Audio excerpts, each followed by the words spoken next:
I'm so glad that the one I opened was not the one I dropped, because that would have been a bad start, bad omen for this. Yeah, yeah, that would not have been good. No. But we're good. Yeah. We're in the clear, man. Yep. Got a good pop, good start to the episode. Marching band season's long. You were just talking to me before we started recording. Just like the grind is real between work, band, all of it. Yeah, it's like a tough overlap right now, man. Like I'm doing my day job, then I'm working with the high school group, and then we started Cap City auditions. We just finished week 2, so like all three of those things like overlapping at the same time is just quite hectic. Yeah, it's gonna be like that for about a month and a half. Yeah, I'm lucky. I actually just started a new job last Monday, and basically the evening rehearsals for the group that I work with went away, so I'm not really around anymore. So my schedule kind of opened up as I started a new job, which works out well for me. But before that, I was running around like a chicken with my head cut off, making rehearsals and all that stuff. But here we are. We found the time, and we found a guest that we're both excited about, and we're just gonna make it happen. Making the time. So we'll let him introduce himself in a second, but before we do that, welcome everyone to the Aged Out Podcast. I'm one of your hosts, Mike Fantini, and with me as always is Evan Worrell. And today's guest is going to be a little bit different of a viewpoint, considering most of our guests have been very battery-focused and heavy. And that isn't to say he can't speak to battery stuff, because he's been around the activity for quite a while at this point. But he's more of a front ensemble kind of guy. So today's guest is Mike Bishop. So Mike, glad to have you on today. Thanks, guys. Really glad to be here. Yeah, looking forward to it. Like Fantini said, most of the people I think have always marched in like drum lines, indoor, outdoor. Mike's got experience with a plethora of ensembles, educators, groups that he's worked with, taught, written for, designed for, and all that. So I think it'll be exciting just to kind of pick his brain, get some opinions, and hang out and talk band for a little bit. Definitely. So Mike, why don't you kind of start off and just, I guess, real briefly talk to us about how you got into band, into the activity, through kind of like your timeline of beginner synopsis up to kind of where you are today. Sure. It all started in the 4th grade when I saw the 5th grade band play on the elementary school stage, and I thought I wanted to play the drums. No, I mean, I'm fortunate to have grown up in the Philadelphia area, which has kind of a rich drum corps history and marching percussion history. And so I was kind of brought up in the days of the cadets and the crossmen kind of being from this area.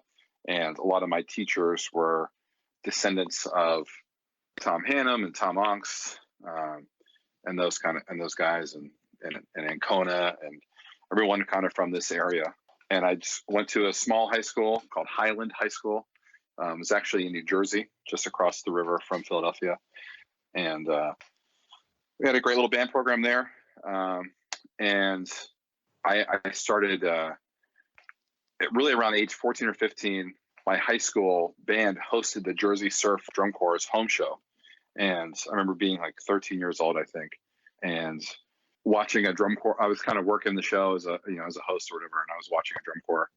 And my mom walked up to me and said, "What do you think? You think this is pretty cool?" And I was like, "Yeah, this is wild. Like, I love this." And she was like, "Cool. I signed you up for Jersey Surf auditions in November." And I was like mortified. And I tried out there. That was for the 2001 season. And I got cut, actually.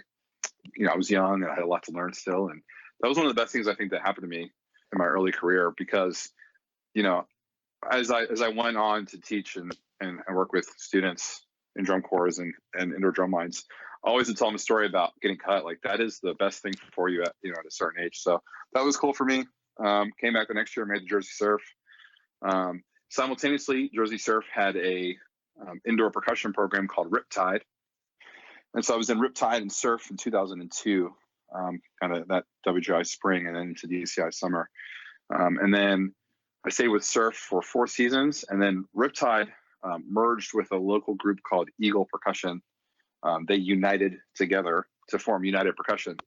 And Is yeah, that that's where kind of that came from, I guess? exactly. I Yeah, never a lot knew of people don't know that. Yeah, a lot of people Yeah. just seem like, like kind of on the United like states or something, but Eagle and Riptide Percussion merged together and they united together to form United Percussion. And so I was with that group. I was with United for all the way to 2008. I was with Surf through 2005. The 2006 season, I went to Carolina Crown. I just always loved that drum corps. Always loved the shows. Loved the music they did. Like I was just really into them. When you're in a division, what was then a Division II corps, now the open class equivalent, you do this little mini tour along these other kind of big kid drum corps, and I always just admired Crown. So I went and tried out for the 2006 season and made it, and marched there for 3 years, aging out 2008.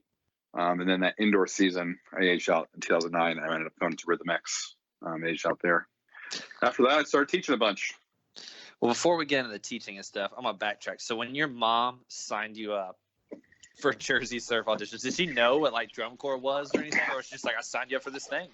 Yeah. So like, it was like, so the Surf, the reason the high school, their home show was at my high school was because that's where they rehearsed. And so, as a kid, I remember being like 10 years old and like riding my bike up to watch Jersey Surf rehearsals, like in the parking lot of my high school. That, obviously I was in elementary school or middle school at the time, but I would go up there and just kind of watch them. And, I could hear them from my backyard as a kid. You'd be out there swimming with your friends or running around with your buddies in the park or whatever. And you could just kind of hear this band, this really big band playing. And we'd like go check them out. And I always really enjoyed it. My mom knew that that's what I like to do. She knew that I was into music. And I was going into high school that upcoming fall. And so, the summer going into my high school year, when we kind of helped, I'd already joined the high school band. I was in the high school band as an 8th grader because it was a small band. They needed some 8th graders to come help out. So kind of funny story. My first ever season of any marching percussion whatsoever, I played the gong, like just the 40-inch tam-tam. Like that was it. Because I had broken my arm in like October. So around Columbus Day weekend, like I was climbing a tree. No, that's not what happened. No. This one was in my middle school band hall that October. I was like, our percussion was in the back of the band hall, like on some risers, and the bell rung. And there was this cute clarinet girl I had a crush on. I was trying to catch up and like walk her to class, and I like tripped over my own 2 big dumb feet, landed on my arm really weird. Had to have a surgery and had like a plate put in my arm. So like I had a cast on my arm for the whole band season. Jeez. So man. I was like supposed to be, I was supposed to either like march cymbals or I forget what else I was like. They had some couple different things I was doing, but ended up it was like, well, you're just going to stand here at the rack and like just play the gong every like 64 counts, And so I just kind of like hung out. There's another buddy of mine who like he played the bass drum and I played the gong. And we would just chill back there and just hit them every so often. And that was like, I look back on that. It's like crazy to think that's where it all started. So, Dude, you're getting those impact moments. Yeah. Man, from day one. Music GE. That's awesome. That's right. Yeah, it's kind of funny. That's funny. I was always a sucker for clarinet chicks. Currently married Right. to one, so There you go. it held through and through. But I can relate to that. I also forgot too. You mentioned about the Crossmen. I was like, oh yeah, Crossmen used to be a part of YEA, and like they would have camps at the same school as cadets at the same time and stuff like Dude, that. yeah, I mean, like Crossman, I think of Crossman as Philly's drum corps. Like the cadets were from Bergen County, which is up by New York City. And the Crossmen's first rehearsals ever were on these parking lots, like not far from my house here in the city. I live in the city of Philadelphia. And their first rehearsals were out in the parking lot by the highway, like not far from here at all. So it's kind of crazy to think about. Yeah, I just like, I don't know. I guess over time you just forget about stuff like that. Or you don't think about totally. it. And now I'm just like, oh yeah, they weren't always in Texas. Right. That's funny. So over your summers of marching and front ensembles and this and that, how aggravating was it to like move a lot? Or were you just like, this is what I signed up for. I just got to move my equipment all the time. Well, I remember those days of being like, 15 years old or 14 years old in high school and just not being like, I have to love this stuff all over the place all the time. You know what I mean? This stinks. And kind of, being frustrated with it. But as I got older, I loved being in the front ensemble so much. And I loved getting to make music and like just only make music. And And being a part of the front ensemble is so cool because like you're the last thing that goes on the sound. Like the sound comes from behind you and goes forward, like through you, passes through you and goes forward, and you get to add on to that sound. And I always thought that was like really, really cool, like cool thing. And so to me, that outweighed any other like awful part of it. Because then you look out and there's a kid with a tuba and they're hating life, but they love it for some reason otherwise, so they keep doing it. So like everybody's got their thing. I was getting ready to say that's how I always thought about it. It was a trade-off. Like the front has to lug all that stuff around, but yeah, a snare drummer or a trumpet player only has a smaller, lighter instrument, but they're running around all day, so it's just a different animal. Right. Exactly. Plus, I do envy the fact that you guys would always be in front and hear like the full musical ensemble where typically like the battery's in the back and you're just like trying to play on top of the drum major's hands and everybody's listening to you as far as like the horns or timing and that sort of thing. So you don't ever really get to hear the show until you like hear it on video or recording. Like I never once got to experience any of the Crown ensembles live unless they were like in the brass warm-up arc. So it's not really the same thing. Yeah, that was... Yeah, I got to stand in front of Crown Brass as a performer for 3 summers, and it was like, it was incredible. I was like, oh my gosh, this is crazy. This one of my favorite things. One of my favorite things ever would be when we'd get to play like full music ensemble, and they'd put the drum line inside the brass arc, and like I actually would have the thought, like, man, the front gets to listen to this all day. Yeah, that's pretty awesome. That's pretty sick. And if you think about it too, like front ensembles have only gotten cooler. Like the stuff the music you create in a front ensemble now, like all the electronic stuff and the way the writing has changed, and the way the instruments have evolved. It's just like, you're making like, quote unquote, like real music now up there, or more so than ever before, at least. It's certainly trending that way. Sure. Yeah, I can 100% am in favor of that. Some people are like, oh, technology and electronics, and like sometimes you get the, I don't want to say like old band folks or whatever that are grumpy about the electronics, but it's like, oh, you mean I can actually hear this dude play marimba with some like soft yarn mallets and not have to like hit them with plastic, acrylic, like rubber mallets to project to the top of the box? Yeah, I'll take option A, please. Yeah, every single time. Absolutely. Right on. Well, cool, man. So I guess that's through your like, obviously not to shortchange your experience and relegate it down to a 12-minute conversation. But then you said you did X 2009, which is one of my favorite shows ever. Touch, love that show. And then after that, transitioned right into teaching, or take time in between?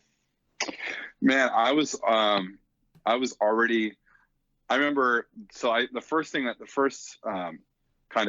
I started teaching high school bands right out of high school. I remember going to my first like high school band staff meeting at my first high school gig ever.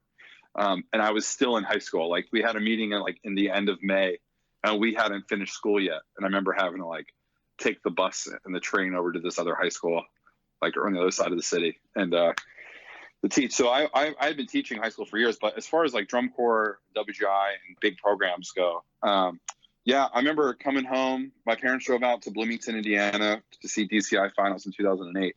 And I was in the car with them on the way back to Philly from there. And I remember getting a text from Seth Adams, who was running the Blue Stars front ensemble at the time.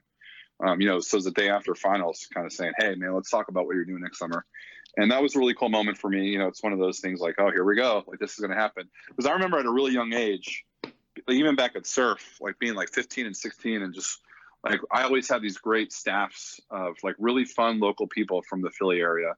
It's like I had a guy named like Rob Thatcher, who's been with Old Bridge High School, who's a big independent open group from our area.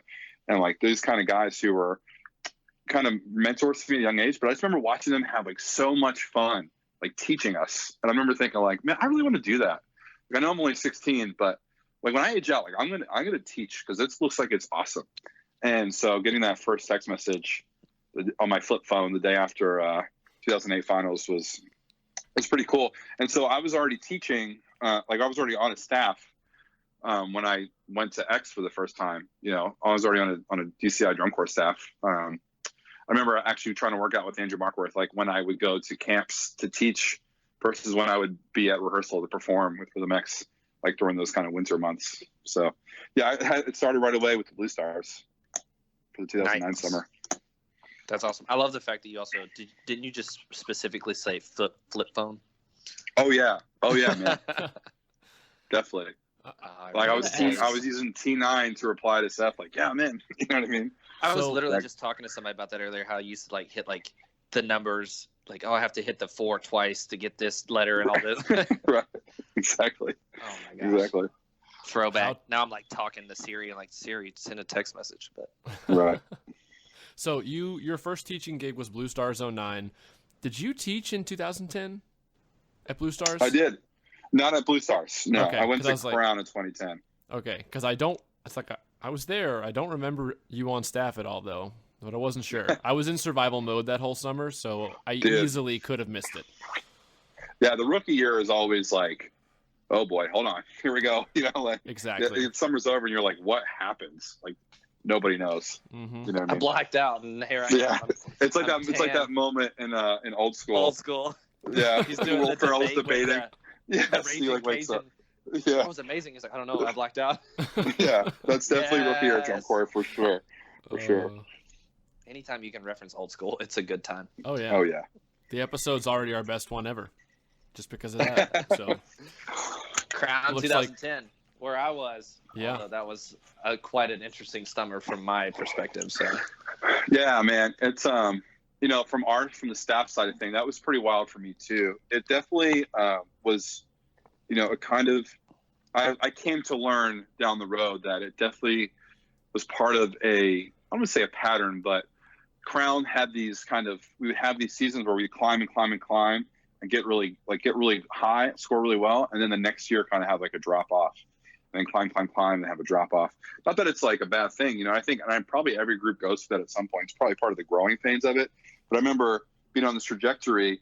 The drum corps really been on trajectory since 2003, all the way up to 2009, like getting the silver medal that year. And it was cool for me as an alumni, kind of, you know, not a part of it, but just to kind of root for those guys a little bit even though I was at the Blue Stars, and we were just in a different neighborhood from Crown. And so we were all rooting for them, and obviously it didn't happen. But then that 2010 year, it was like, you know, Lee Bettis called me, asked me to come on board, and Ian Hale and Andrew and all these guys and Steve Ballard. And it was like, oh yeah, man, I'm in. It's going to be awesome. And then, you know, it was just a tough summer. I learned a lot. You know, a lot of people who I had been marching with just 2 summers prior were still in the group. And so, you know, there was that dynamic that was hard. And, you know, I was an East Coast guy. I was like kind of hard nosed about some stuff that I later grew to kind of chill out about. But, you know, it was a difficult thing. And when you're teaching your peers, you know, there's some different issues that are a little bit harder, I think, than you're teaching all new people.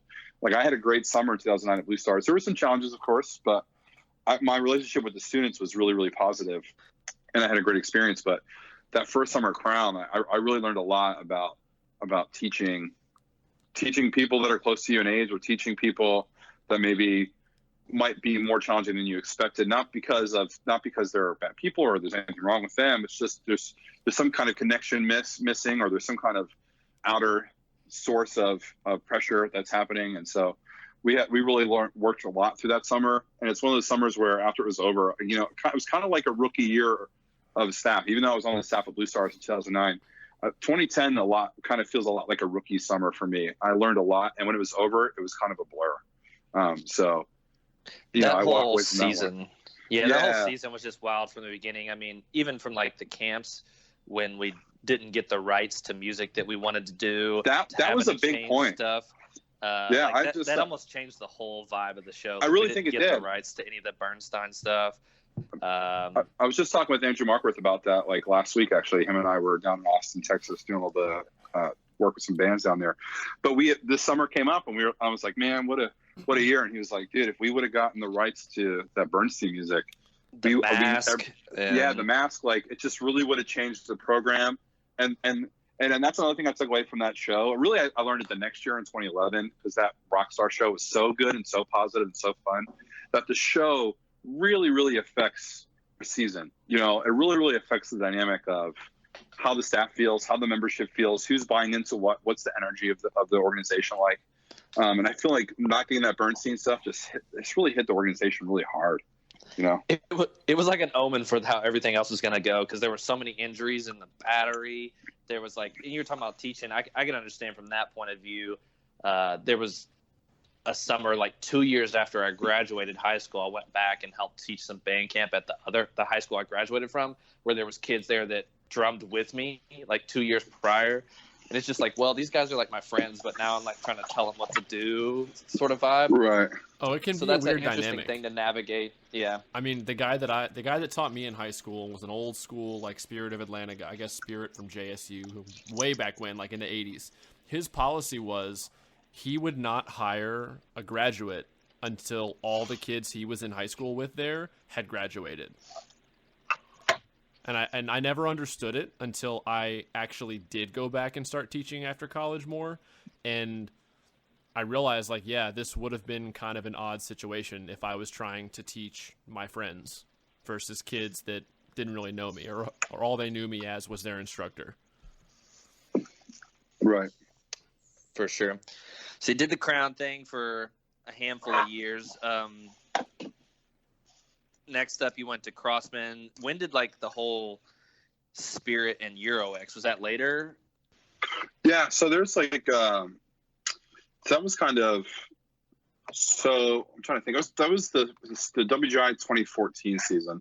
So 2013 crown happens. We won that summer. That was awesome, obviously. And that summer was awesome not because we won, but that was one of those summers where the show was cool. We went to California on the tour. Everyone had a great time. And we were just kind of all buzzing after that summer. And I remember getting back down to Austin. I was living down in Austin at the time, working at Cedar Park High School. And I remember getting T-Wolves up. We'll talk about that. Yeah, baby, got to get your T-Wolves up. And I remember Craig Dunn, the founder of Rhythm X, made a post in the Rhythm X alumni group that said, hey, European X is looking for someone to come over in January of 2014 to stay through CGN, Color Guard Netherlands finals, which were at the end of March. And I remember turning to my now wife, who was at the time Kelsey, my girlfriend, and I was saying oh my gosh, I have to do this. This is so awesome. I love to travel. I love to teach. At the time in Texas, there wasn't a ton of indoor stuff happening. So my indoor seasons were pretty wide open. There were a couple little local groups I would work with, but there wasn't a ton going on. And so I quickly emailed or messaged Craig and was like, dude, I'm in. Let's do it. And when I got to European X that January, I ended up, once you're over there, you kind of network and you're like, hey, I'm here for 10 weeks. So, who wants me? And there's a lot of local little community bands over there because they don't really have music in schools. They do everything through independent community organizations, a lot of times subsidized by the local town. And so there's a bunch of little community bands and show bands that I helped out, but there was also the Spirit of 52 drum corps from Rosteda, Germany, that had a kind of an unofficial partnership with European X through some shared staff members. And I went in there a couple times and, kind of help. At first it was kind of a clinic, and then I kind of helped them rewrite some parts just because they were like, hey, can you look at this part of the music? We don't know what to play here, and kind of help them with that. And then over time, that turned into writing more and more, and then I ended up being their front ensemble arranger there for a while. So I was with the corps, I think, for 4 or 5 years, and it was a really, really great experience, really cool.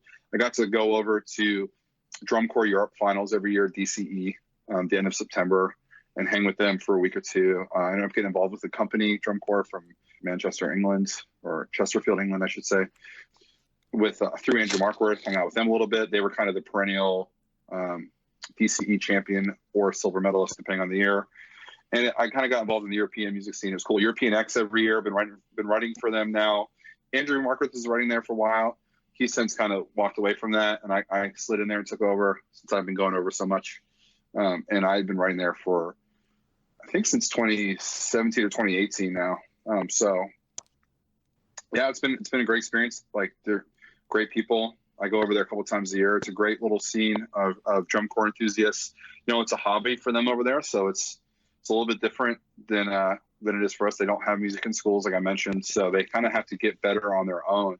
So they love when Americans come over because we live and breathe this stuff, and so we can usually offer them some things they never thought of. And if they're able to get enough talent together to work hard enough to make enough money to go march an American corps or an American WGI group, that kind of helps. That's a great experience for them. So it's something that they never get back in their home country, but also when they get back, they can kind of teach and spread that knowledge a little bit that they picked up over here, and it kind of helps the community grow. So it's a great little community over there. And I had forgotten you'd been so involved over there in Europe, but I've always been curious, is European drum corps growing? Is it kind of stagnant? Is it in popularity or size, I guess? Because I've always heard about it as a thing that existed, but I've never really known much about it or looked into it too much. But so what's really going on? Is it growing or? I would say, depending on the year, some years are better than others, but I would say in general, it's probably shrinking a little bit. Or I shouldn't even say that. I think what's happening is what you saw with DCI maybe 20 or 30 years ago, or even still to this day, where smaller local corps or smaller corps that don't do as well maybe combine, or they fold and then all those members go to another corps, and that corps now is like way bigger because they have more people just being a part of it.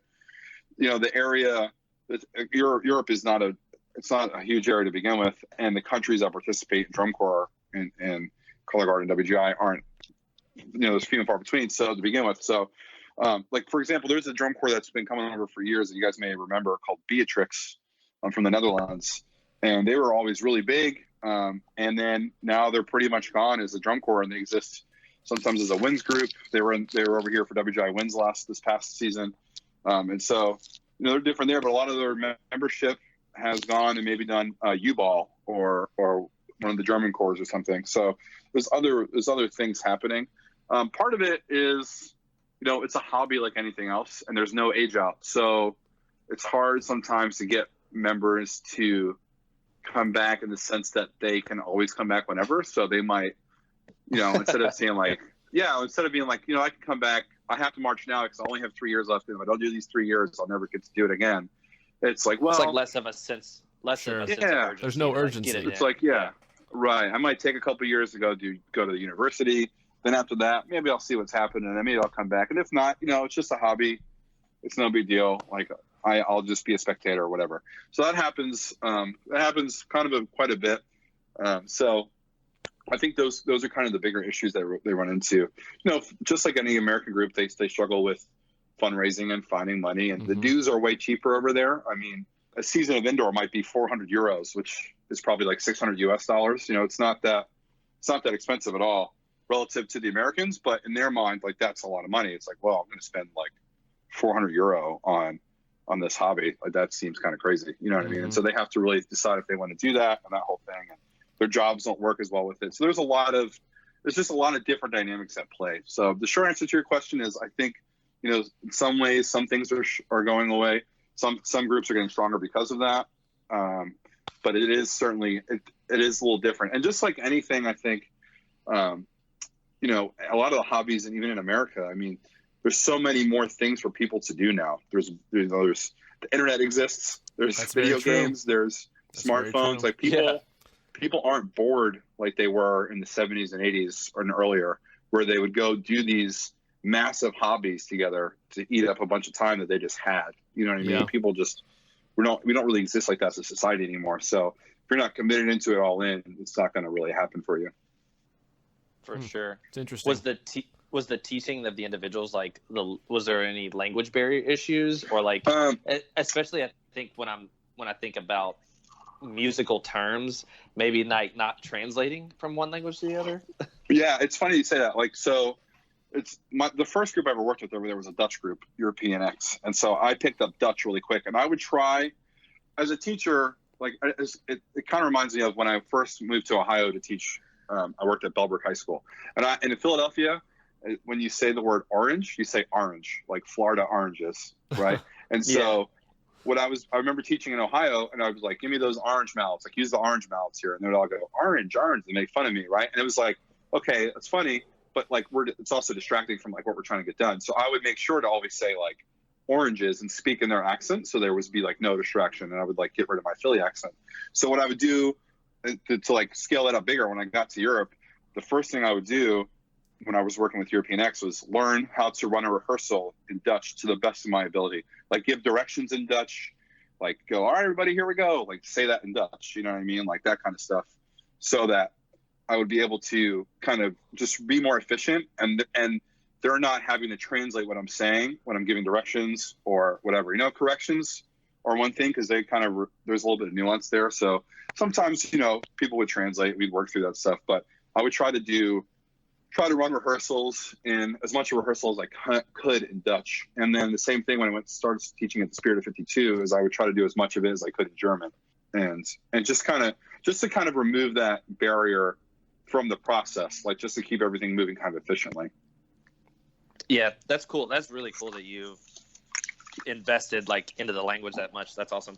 I always think back to that because just ironically, I remember sitting on the bus one time during the summer, and Frank Torres, who is already just a hilarious individual, was sitting there like drumming on the back of the tour bus, but he was like narrating himself in like Spanish, and then he stopped and he goes, I don't know how to say open the threes in Spanish, like the way that you would to like a bass drum, like, oh, you need to open your threes, you're too crushed. Like, so those sort of like commonplace things you kind of take for granted in English. It's like, I don't know how to say this and have this make sense to what I want, get you to do what I want you to do. Yeah, there's definitely some weird like colloquialisms like with German to English that like don't really work out. Like one thing that like, so was kind of cool and kind of like enlightening about this language thing was it kind of got me to like nerd out about linguistics a little bit. And one of the things that we do in English is we add like up and out and in to like a lot of things. Like I'm going to sleep in, or I'm going to like go like pick up that pencil, you know what I mean? Like, or whatever. Like, I don't know, like you add things, these extra like words onto things that don't translate the right way to other languages. And so like sometimes there would be these weird, I'd have to like think about it. If I was going to say it in English, I would try to say it like as plainly as possible so that I could get them to, so that it would kind of translate cleaner to them in real time, if that makes sense. I probably overthought it a little bit. I definitely need to do that, but I kind of got into it too. No, that makes sense. I mean, there's a lot of just English slang, like, oh, we're going out. But yeah, that we understand what that means to us, but maybe somebody who's translating English from that to another language in their head, like, I don't really know what you mean. Yeah, it's kind of weird. But cool, man. So you spent time over there, did the Euro trip, which sounds awesome. I mean, obviously you're in Europe, and I'm sure you got to see a lot of awesome stuff while you're there. 10 weeks in Europe sounds amazing. Then it was pretty awesome. Was that when you were working with Bellbrook, or were you already in Texas at that point? Yeah, so I moved. Okay, so quick timeline overview. Aged out of Crown in 08 in August. So that August I moved to Orlando for like 4 months, and I was a monorail pilot at Walt Disney World in the Disney College program. What? Yeah. Random. And it was like pretty awesome. Basically, like leading up to that summer, I like didn't know what I wanted to do, and so I was like, okay, I need something to do after I age out. I'm gonna go. I was working at like a Hollister clothing store, and this guy that I was working with at the time, like, had just gotten back from it, and he was like, "Dude, you should do this. It's awesome." I was like, "Okay." So I was like, I worked the overnight folding clothes for like $9 an hour, and so the guy was like, "Yeah, man, you got to do this." So I checked it out. I applied. I interviewed. I got in, and so I lived in Orlando from like mid-August to mid-December as a monorail pilot at Walt Disney World, and it was incredible. And so from there, though, however, I got, Rhythm X was starting up for the 09 season. They saved the spot for me in the Marimba line, and I got up to Centerville in like mid-December. Ended up moving into a little townhome in Columbus, like right around the New Year, right after Christmas. And I lived in Columbus for the Rhythm X season, and then after that, I moved back to the Dayton area and was at Bellbrook for the 09-2010 school year and the 2010-2011 school year. And then the summer of 2011, I ran into Evan Van Doren on tour. He was a band director at Cedar Park at the time, and Evan convinced me to move down to Cedar Park, and I moved there the summer of 2011. So when the European X stuff was happening, I was living in Texas. Indoor scene was real lame. And so that it was like kind of an opportunity to go over there that 2014 season. So that's kind of how that happened. Before that, I had been at Redline for the 2010 and 2011 season. And that was a great experience with those guys, great group of people. And they kind of decided to take some time off after 2011. And that was kind of really what released me in my mind. I remember talking with Evan Van Dorn about going to Texas. And he was like, why wouldn't you come down here? Like, this is a great opportunity for you. And I was like, well, I love WGI. And WGI isn't really big down there. And he said, okay, well, what are you doing? I was like, well, I guess I don't know, because Redline decided to go inactive for a couple of years. So I kind of was wide open, and that's what put me down in Texas. Sweet. And so that kind of, I guess, will be a good segue into Texas band in general. Obviously, Cedar Park, Timberwolves. That's why I brought up the T-Wolves up. I always saw you post that stuff, or just like football games. Didn't you start like a thing with like the mayor or something? Yeah, like that? man. So there was this little sports bar on the same street as the high school. And this little sports bar was right next to Cedar Park City Hall. It was called Highlights. And every other Tuesday night, the city council would have a city council meeting, and then they'd have like a social or a highlights after their city council meeting. And I was part of a group of regulars who on Tuesdays would go have I would go sit at the bar. My wife works nights, so I'd sit at the bar and I would eat my dinner there. I got to know the bartender. I got to know the other regulars who come in. And one of them, had been there for a while and got to know the city council people. So they introduced me to the mayor. And he was like, Mayor Matt Powell at the time. He was like, hey, man, what do you do? Like, what's your deal? And I was like, I work with the band. He's like, oh, cool. He goes, I'm going to be at the Cedar Park Vista Ridge football game in like 3 weeks. And Vista Ridge is the other high school in Cedar Park. And I was like, oh, cool. And I kind of just looked at him for a second. I was like, dude, we got to it would be cool if you're there to present a trophy. Like, what if there was a mayor's cup? And this dude, a typical politician, he was like, oh my God, I'm doing it. Yes. And within 2 weeks, he had a trophy made, a plaque put on it, and he was ready to go. And Cedar Park won the first mayor's cup, and he presented it to the team, and we were there and we got a picture with it. And it was a really cool thing. And that was my claim to fame in the city of Cedar Park was I helped create the mayor's cup for the football teams. Now it's an annual thing, right? Yeah. Yeah, so it's been an annual thing for a few years. And I think Cedar Park might have went undefeated in it, actually. But then, unfortunately, there was some redistricting with the football districts, and Cedar Park doesn't play Vista Ridge anymore, and it's a total bummer. I'd like to think that if the Mayor's Cup was an established thing for the last 50 years, they battled or whatever, that they would have found a way to keep it. But it just kind of went away, and nobody really cared. But it was a good run when we had it. And it was always fun, and we always hyped it, and it was it was a cool thing. That's fun. Nice. Yeah. So let's shift directions a little bit from your background and on everywhere you've taught, etc., to kind of front ensemble in general. And something that I've been wanting to ask kind of bluntly to a very front knowledgeable person for a while now is BD's pit really that good? Yes. Okay, and let me justify this, or I think that's the right word there. But there's been a lot of years over the past 15, especially, where it's man, how did BD win the drum trophy that season? They were clearly the third best drum line, and everybody, me at least, I would default to, I guess their pit was just better, and that's why I wanted to ask: is their pit really just that good? I'd say. If you asked me this in 2008 or earlier, I wasn't into what they did. But something happened around the 9, 10, 11, 12 years that kind of changed the way they looked and sounded. I don't know if Jim Wunderlich had gotten more involved at that time or what happened, but they really they became a group that I really learned grew to respect, kind of respect the heck out of. They're one of those kind of sleeper pits. You look at them and they're you don't really. Maybe if you don't know, you don't know. But if you kind of watch what they're doing and you kind of get in there a little bit, there's a lot of excellence happening. There's a lot of cool stuff, a lot of different stuff, and part of it is the way Blue Devils, the way they pace and write their shows. It's just different than everybody else. And you kind of feel that, sure. Whenever I watch the Blue Devils, you kind of watch them, you're like, what just happened? But if you go back and you watch it again, or you focus on one section or one thing, I'm going to just watch all the cool visual stuff they do, or I'm just going to just watch the trumpets, or I'm going to just watch the front ensemble, you'll start to see that there's a lot of stuff happening all at once. And it's in there. You just have to kind of find it, and it doesn't present itself maybe in a way that another drum corps might do it. But at the same time, it's like crystal clear, you know? So they are that good. All right. Well, there you have it, folks. Mystery solved. So well, I don't know if it's a mystery to many people, I but know. we're not as nuanced and expertise in the front ensemble world. But since we shifted gears, I guess talk about a little bit about competitive DCI.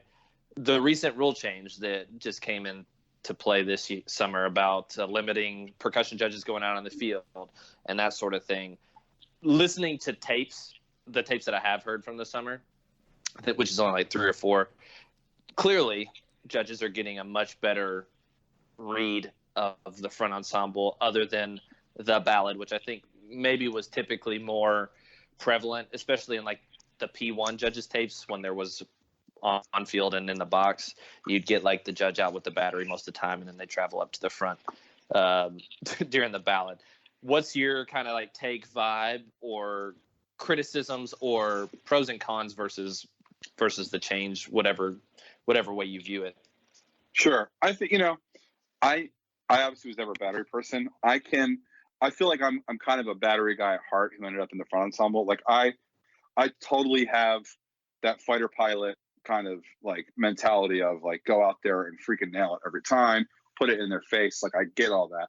That's how I always would feel when a judge would walk in front of the front ensemble as I was performing. Like, I want to put it in their face. I want them to be like, oh my God, this is incredible. And I want all that stuff. But I do think that this was a good change in general for the activity. And I know there's a lot of people who don't think that, and a lot of people who do. It's pretty split. But I think overall, we're getting a more balanced read. And, I think it kind of reminds me, what's happened, I would say, is, or what could have happened is, groups are going to write their battery books differently. They're going to maybe open up some moments that don't need to be as dense because you're not going to get a read on those things. And why spend the time cleaning them anyway? If you can find something simpler that serves the music, which has kind of been the approach. That's always kind of been Hannum's approach in some ways. At Crown, it's like he doesn't, fill the book out 24/7. At least when he first got there. I don't want to speak to what the good, Travis and Dan and those guys down there are doing a great job. But when he first got to Crown, he kind of had that vibe of like, we're not going to just fill this in for the sake of filling it in all the time, like so many groups were doing. But that never really went along to what was actually happening, which was the judges were running around out there. And now the activity has changed to kind of be better for those groups that choose to do that, which reminds me a lot of Texas Band. The Texas Band, you're not supposed to have a lot of percussion kind of filling up your show all the time. It's more about the wins. It's on the sheets that way. And so to me, I was already kind of like mentally ready for it. It's like, okay, we're just going to kind of remove them out of the overall picture 24/7 and make it more about the music, the big music picture. As a front ensemble person, I think that's fantastic because I always felt like they didn't get the reads that they deserved, especially if it was a good front ensemble. You know what I mean? If your front ensemble wasn't amazing or wasn't doing some stuff, you could probably get away with them just kind of hanging out and being good. But nowadays, they're going to have to display techniques more often, more of the time, which I think I'm in favor of. I'm also kind of a tenacious front ensemble person compared to maybe some other people. I kind of, even though I'm from the East Coast and I grew up in the Crofton Cadets Crown world, when I got to Crown, we were playing the techniques that were developed by Eric Johnson and the Cavaliers, this kind of athletic approach, this kind of tenacious, aggressive fighter pilot approach, battery approach to front ensemble. Not necessarily like in how hard we would hit the keyboards, but just in our mindset and our focus. And so I've always kind of had that approach myself. And so I think it's great that the judges get to see those groups that are kind of putting it out there like that and putting themselves up for grabs there. It's interesting that you say that groups are going to open up some space and have less dense writing in moments that aren't quite as exposed to the battery, because we've already discussed on here, and Evan and I have discussed it too off the podcast, that there were groups that already did that this summer. Clearly. I think BD had some easier ones. BD's kind of been doing that already the whole time, but Cavaliers definitely did it this summer. Who else, Evan, did we notice did that this summer? I feel like there was a couple more. Well, there were definitely groups that. So BD and Cavaliers, of course, BD's been the masters of design for a long time, and what they do with smoke and mirrors, and when they choose to show you high level excerpts, and when they choose to hide stuff. Cavaliers for sure. I mean, they did extremely well. Of course, their front ensemble was very, very good. But all year long, we'd watch the battery and just be like, man, the content is just not there. But then you'd watch the exposed moments, and you're like, the content is very much there. Mm-hmm. But then when they're in the background, it was just very much written to the overall music effect of the show. And then in the opposite direction, there were groups like Boston and Phantom, who probably played more notes than anybody, but that definitely did not translate into a higher placement as far as it went to percussion scores. So it was definitely a quality over quantity summer. Right. I think that, as an activity, like we're finding our balance with that kind of thing. And I think that this doesn't need to be all of the notes all of the time. And if we can find a way, because really what this is about is rewarding like the best drum corps. And if we've decided that the best drum corps should be more balanced in that sense from a musical standpoint, but I think I'm into that. You know what I mean? That makes a lot of sense to me.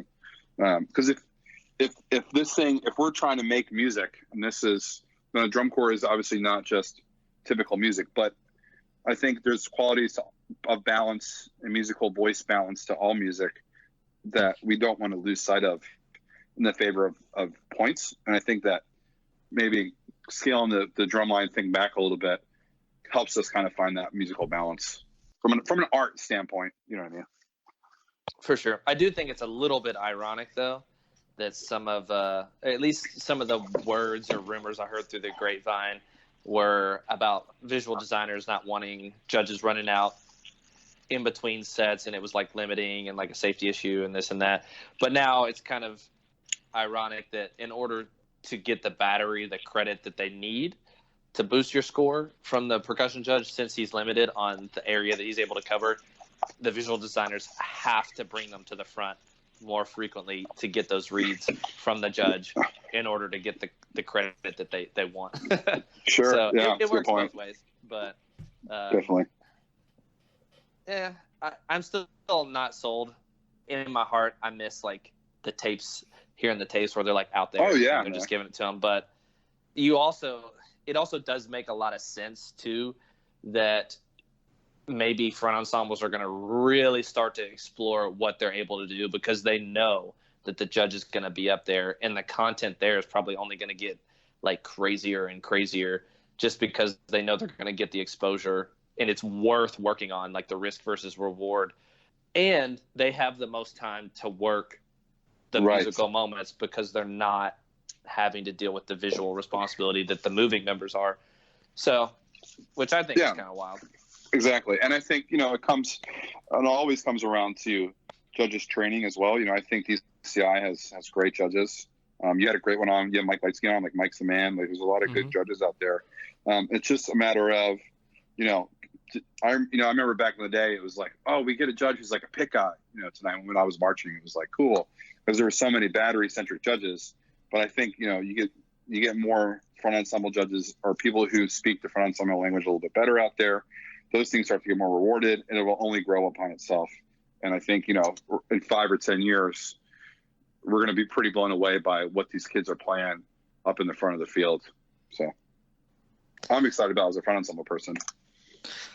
I think also too, I've never really thought about this until you just brought it up, is like you're talking about a front ensemble judge versus a battery judge. But I feel like in my experience marching, the people in the front ensemble have more knowledge and understanding of nuance with the battery than some of the battery primary folks do about the front ensemble, if that makes sense. I would agree with that 100%. I think that's definitely true. Case. Yeah, I think it's definitely the case. For sure. And that's even speaking about myself personally. I definitely think there's nuance and things that I lack from a knowledge standpoint when I'm judging high school front ensembles that maybe someone who was in a front ensemble that's been around this activity probably has more battery knowledge than I do in relation, like crossing over there. But I always kind of felt this, like, in general, like I said, I was glad that this happened, but another alternative I always kind of imagined in my mind would be that there would be 2 percussion judges on the field, one that ran around and chased a battery and one that hung up front only. And We've like had this exact same discussion. Ensemble job. Yeah. Like that to me would have been awesome. But I think that this is a great big picture solution too. Yeah. I wish that we've talked, like we said, we've had that discussion. I think that would be a match made in heaven, like one for each on the field, like one that stays with the pit, one that stays. I don't think that that's going to happen. I think it's a personnel issue. I don't think they have the number of judges to do that. Well, that's a big part of it. It costs a lot of money to have a judge be at a show. That's not a cheap thing. When you're talking about adding another person out there for every show, of course, I know now they do it to where there's not every caption on the field for every show. Exactly. So like the back half. So they're trying to save money in that regard, which I get, but I don't think that that'll ever happen. But dare to dream. Yeah. Only in a perfect world. Well, actually, there is a perfect place where that happens. I don't know if anyone's ever talked about this before, but in Texas, in the fall, there are drumline competitions. The Dripping Springs. There's Dripping Springs, and then the big one, like the unofficial state championship, is called the Lone Star Classic. That's up at Marcus. So Dripping Springs is always like the week before. So pretty much everybody starts band around the same time. It used to be the first show of the year was always the first weekend of October, which is this past weekend. But BOA kind of started to get down in Texas a little bit more. And so now they have their first show, BOA Austin, is the last weekend in September. So that means Dripping Springs is always the weekend before that. And then usually the weekend of BOA Grand Nationals, which is the weekend after BOA San Antonio, is the Lone Star Classic. And so you kind of bookend your season with these drumline competitions, and they are awesome. Like I wish, like at first I was like, really? But once you experience it, it's so cool, man. You arc up, you set your pit up, you arc up the battery behind it, and you just play your show down. And put the kids on stands if you want to or not, whatever your call is. And you just have a couple judges up in the box, and then like 3 or 4 judges just walk around with microphones and go in, like they go in and out of everything, and they go sample everybody. And it's really, really, really, really cool thing for the kids. And as an instructor, it's cool because like it challenges you, man. Like you've got to be ready for Dripping Springs, in the middle of September. You got to be ready to sound really good because you're hanging it all out there. And it's the middle of the afternoon. It's hot and it's crazy. And you got incredible. Like good dudes. Yeah, man. Dude, I was amazed. I was amazed too, because I've watched some of those videos on YouTube. They've been coming up and popping up. I saw Vandergriff, which was just incredible. But I was so surprised too that first of all, it sounded great. But second of all, I was just like, man, they have all 8 minutes of this in there. Oh yeah. It's all in there, versus here in Kentucky, a lot of bands, especially the bigger ones, are just now finishing shows and getting them all out there for the first time. Dude, I'm sitting there watching Vandergriff with 8 snares, 4 quads, 6 basses, 6 marimbas, 6 vibes, just a stacked pit, and they're just killing it. And I was like, this is insane. It's a difference in culture, man. The group that I teach, the percussion section, still finishing learning the closer music. Yeah. Well, that was kind of, I think, where this all came from was, years ago, 15, 20 years ago, because there was always the Lone Star Classic at the end of the season, which was all right, who's the best? But the early season one kind of came from, it forces everyone to get their stuff together early so that they're prepared for the season. You know what I mean? Because it's so important to have your percussion section be ready for the band to make sure the band's set up well. This forces you to do that. And it kind of is a friendly thing to just kind of give yourself an early season checkpoint to be ready, to make sure you did all your summer band preparation the right way, that the kids are learning the music, you've gotten the music written, all those things to get you in a good place. And it's cool for the kids, man. There's every caption has an award. There's a best cymbal line, there's a best front ensemble, there's a best bass line, there's a best everything. And that's always really fulfilling to be able to, even if you don't get, if you don't win the day, it's we got second, but we got best front ensemble and best bass line. It's all right, that's pretty awesome. It feels good to walk away with that.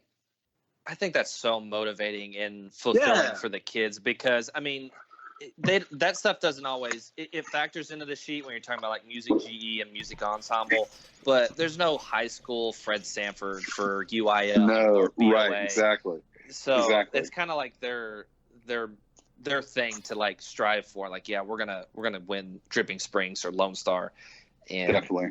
plus, like you said, just do all the groups compete, or is it by choice? Or It's solely by choice. It's by choice, and it's by school size. And you can always, like Cedar Park. There's the different school sizes in Texas go from single A to 6A, and Cedar Park is always 5A.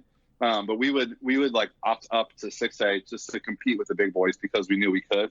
But you couldn't really go down. But it was kind of freeform. It's like whatever you want to do, man. Like if you want to go up 6A and go up against Vandergrift and Dripping Springs and whoever else is really good, then like Vista Ridge, and go for it. And we would kind of try to do that. And then the same thing at Lone Stars. Like you kind of like there was like red and silver division, but those are based on like this, I think, kind of on the skill set thing, and you put yourself out there for that thing. So it was always kind of puts the pressure on you to get everything ready. But it's a lot of fun. You guys won best front ensemble, didn't you? Or like best airline? Yeah, we won. We did best front ensemble quite a few times. Always kind of felt really proud about that. My very first year was kind of a roll-in. We won best front ensemble, and we won Lone Star. Like it was crazy. We won state. We won Lone Star. Like that was a wild year. If you can find 2011 Cedar Park Lone Star on YouTube, there's some hotshot snare drummers in there. A lot of Vanguard guys. Like there's about a half a Vanguard snare line in that snare line. like there's like no ticks. There's like one dropped left hand 5-lit roll diddle in the ballad, and like that's it. It's like crazy. They're high school kids. It's like nuts. And then over the years we really grew the program, and we were always kind of in the mix from that standpoint. Roland Chavez was the director, or is still the director at Cedar Park for the percussion, and he's just always so organized and so on top of his stuff, and he's always so prepared. He does a really, really great job with those guys. I love watching high school kids like succeed at a high level like that. It's just, I love top level drum corps, but I almost like watching high school kids do that more than I do the drum corps kids. And I would have killed to have something like what you're talking about. I didn't know that existed until you just explained it and brought it up. Like I would have killed, like the motivation it must give them to get good. Like I think about Kentucky when I hear about it, and I'm like, they don't even have percussion judges for like the last two like semifinals and finals shows in KMEA. It's like, so where's the motivation for these drum lines and front ensembles to get really, really good beyond being able to do what they need to contribute to the overall music package and visual package for the drum line for the band? Well, I think besides the fact of like the motivation to get good, like where's the motivation to like educate the kids? Like, right. So, but that's one of the cool things about the being able to. So, like one of the reasons I moved around country was for these experiences. Like when we first got to Cedar Park, my wife moved, or now at the time was my girlfriend, moved down there with me from Philadelphia, and she was like, "Okay, this is cool, but like when are we going home? Like we're not gonna be here forever, right?" And I remember just saying like, "No, like it's one more year." Because I really wanted to be able to take Cedar Park to Grand Nationals and compete on that stage. I mean, I was from a small town in New Jersey. They're very small bands. I was at Bellbrook, and they did BOA, but they were single A. So, like I wanted to really be able to go there with a 3A or 4A band for BOA and compete in Grand Nationals. And we got that opportunity in 2016, and we got like 5th. And like that run through of them at finals, like watching that Cedar Park 2016 pit, like just have like the run of their lives, like these high school kids, was just like one of the most fulfilling moments like of all time for me. Like that was worth like living down there. Not that it's a bad place to live, but like all the grind that goes into it. It's like that is the most fulfilling thing ever. It's so crazy, especially compared to drum corps, because like drum corps is so good. I mean, I've stood on the same sideline at Lucas Oil Stadium and watched Crown win a world championship and be completely moved to tears. And it's like somehow this was like even more fulfilling. You know what I mean? Was that the same? Was that the All Hallows Eve show? That is exactly what that is, yeah. I love that show so much. Yeah, that was so much fun. Cedar Park, All Hallows Eve. Like, that show's just so much fun to listen to. We had a really great fun ensemble. It was, like, mostly sophomores and, like, one junior. I had this all-girl marimba line that were just, like, rock star 15-year-olds that could just do anything. And they, like, loved it. And we had such a community and such a great vibe. And you could just, like, you could feel the band, like, lift up those last couple of weeks coming out of BOA San Antonio, going into the Grand Nationals, and it was a really, really special little run. It was cool. Texas is crazy, man. Like Yep. last year, the group Prosper, I think they didn't make finals at the San Antonio Regional, but they were the only Texas band to go to BOA Grand Nationals, and they did make finals. I was like, that's nuts. Yeah, BOA San Antonio, they call it the other Grand Nationals because it's arguably more competitive than actual Grand Nationals. I mean, definitely top to bottom, it's for sure more competitive. The groups at the top of Grand Nationals could definitely compete at Yes, San for Antonio, sure. like the, I mean, the Carmel, Carmel, Broken right? Arrows, Carmel, like, Avon, Broken Arrow. Carpet If they came Springs, down and- every year, if the top 5 every year from Grand Nationals came to San Antonio, I mean, that would be that. Or if all the Texas bands went up to Grand Nationals, like that would be pretty insane lineup. But it's definitely a special thing that happens down there every year. It's pretty cool. for sure. Well, cool. Plus, San Antonio is a fun town. Yeah, exactly. So we've been going for about an hour now, and I feel like we could probably talk for a whole nother hour. But before we wrap this up, I want to end on more of a, I don't want to say serious question, but how do you, I'm assuming, I've kind of gathered from just talking to you for the last hour, you're probably on board with the direction, like all the miking of the front ensemble and all that stuff, like those electronic changes that have happened over the past 10, 15 years. Like, are you all about that? Do you have any reservations about it, or? No, I'm all about it, man. I maybe I'm one of the more liberal people on this, but I think that when we fight against it, we're just fighting against possibility. It's not to say that, like I don't want there to not be marimbas and vibraphones anymore. I think we should still be percussion ensembles, but why not, allow those things to be in there more? You know what I mean? Why not? Why, we can still, educationally, you can still teach a kid how to play a vibraphone or a marimba or timpani or something, or a snare drum. Educationally, they're still going to go through the season, and you're still going to coach them and motivate them and inspire them to be the best versions of themselves. And then I think with electronics, like I think we kind of right now we're kind of doing the students a disservice a little bit. And what I mean by that is, not to open up another tangent, but there's so many restrictive rules because we're so cautious about it that what we're forcing some of the students to do as performers, I think hinders the ceiling of their educational experience that we could be providing for them, in the sense that like these kids have to push buttons to not have like rhythmic rules and things like that. When they could be playing, we could press the button once and let some things play, and they could be playing real piano parts or real other electronic instrument bass lines and things like that. But instead we're like cutting up vocals and doing those things. And I think that kind of maybe puts a hindrance on that kid educationally. Now, some would argue that the education for that student is in digital music, is in sampling, is in cutting up things. But I find that the designers typically do all that stuff, and as the performers, they're left to do those other things. So that's my experience with it too. No, that's a good way to look at that. I hadn't thought about it from that angle before. I like that. It's, plus, as someone who designed, go ahead.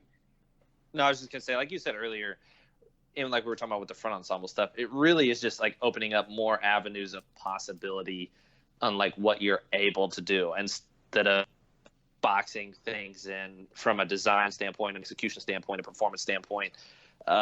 I'm not saying that we should just get rid of all the rules and have like a free for all, like Mad Max type, right. but sometimes rules just, they're there and they're outdated. Yeah, sometimes we're just nervous as a community. It's uncharted territory for some people. I feel really comfortable talking about it because I sit here every single day and cut up electronic samples and write pit music and write battery music and design for percussion. And so like I live in this every day, and I know what the designers are doing. I know what I'm doing myself as a designer, what my colleagues are doing, my peers, and I know what the students are asked to perform. And I think that we can provide them a better opportunity as a community to be able to grow as performers behind those instruments and not just be button pushers for the sake of different rules. And if you've ever tried to put together a percussion ensemble with a track, it's really hard. And so there's a lot of people who think that there's an advantage to it, but I find it to be almost harder. You can't really do it like people, when we go to the WGI PAB meetings, this comes up every few years about like loosening up the rules on sampling. And people always say, well, they could just play to the track. It's like, you're never going to really do that. You're not going to press play for 2 minutes and let the thing go. You might group, like 4 bars up together of a melody or something, but you're certainly not going to play for measures and counts and bars on end. Yeah. Have you ever had one kid try to play to a track and not fall out of tempo, much less like 30? Like, that's just not what they're going to use it for. Yeah. Right. Exactly. And I think in practice we would find that if we could just allow ourselves to try it. Yeah. But we're hopefully we'll get there one day as a community. I feel like we're moving there further and further. And again, going back to that, like, I think it really, like, the marimba kids get all this attention. The rat kids get all this attention, and then the synth kids, sometimes there's a cool piano solo they can play, sometimes there's a cool bass line they can play, but so much of the time they're button pushers, and I don't think that's fair to them. That's for sure. I agree. Well, I love that. Yeah, I don't know about you, Evan. I think that's a good note to end this sucker on. What do you say? You got anything else? Well, I'll let you do a couple red carpet rollouts. I'm gonna take that from Sean Evans on Hot Ones, who it's a YouTube channel if anybody watches that. Yeah, I've seen it. But like, so what are you into right now? What's the next on the agenda? You doing the Westchester thing? Just kind of what you got? Yeah, man. So Westchester University, we just were awarded the Sudler Trophy from the John Philip Sousa Foundation, which, if you're familiar with the Sudler Shield in like BOA, it's kind of similar. Basically, it's awarded to a college or university band program for innovation in design, music design, visual design, over the total body of work of the band program. The Westchester University, which is right here outside of Philadelphia, we're the first Division II school to be awarded that. And I serve as the front ensemble arranger there. This is my second year. And we just we do something different than a normal college band. And like a Big Ten band, for example, might learn 6 shows a season and they kind of alternate between those shows. We learn one show the same way a high school or drum corps does. We learn one field show with a full front ensemble, full color guard, like full array of instruments. And the idea behind that is marching band is a requirement for music ed majors. And so if they come from a small program, maybe that doesn't have a marching band or just had a kind of a pep band or something at their high school, they get the experience of putting together a college band program or put together a field show, I should say. And so that's fall season. Yeah, exactly. Yeah. And so that's kind of where that comes from. We've been awarded for that. So that was really cool. That happened back in the end of September. Just had United Percussion auditions. I'm taking over as the front ensemble coordinator there this season. Sound designer. I'm really, really excited about that. I haven't been this excited about the indoor season in quite some time. So that's going to be pretty cool. Nice. And then I'll be joining the cadets this summer on their front ensemble faculty, kind of as a consultant, older senior advisor person to the front ensemble staff they have there. I might do a little bit of spring training, do a little bit of tour, kind of just bring whatever I can, bring my energy, bring my thoughts, my ideas to what they're doing. It's a great fit for me because I've kind of been out of drum corps for a couple of years, took a couple of summers to myself to kind of chill out at our beach house. And now that I'm going to get back into it a little bit, it helps that the cadets are an hour away from me. I can go to a couple camps, maybe be a little bit of spring training, a little bit of tour, and just kind of still have my summers. So I'm excited about that too. That cool. Sounds like the best of both worlds. Yeah, man. I'm kind of finding a nice little balance of everything, with my day-to-day writing going on. So it's been good. Awesome, man. All right. Well, thanks everyone for tuning in and sticking around this long. Make sure you hit subscribe on the YouTube channel, like the Facebook page, follow us on Instagram for all updates and when new episodes are posted. Also can subscribe on Spotify and iTunes, whichever podcast service you prefer. All that stuff helps. Keep spreading the word. We appreciate all the support up to this point. Throw questions at us, whatever you want to do. And we'll see everybody in a couple weeks with the next guest. Peace.